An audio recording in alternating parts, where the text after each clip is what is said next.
Hindi ko inakalang darating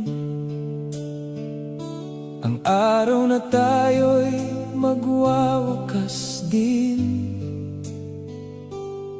Mga pangarap na sabay binuo, unti-unti nang naglaho. Sa bawat titig mo malamig, ramdam kong tayo'y napapalayo ng pilit.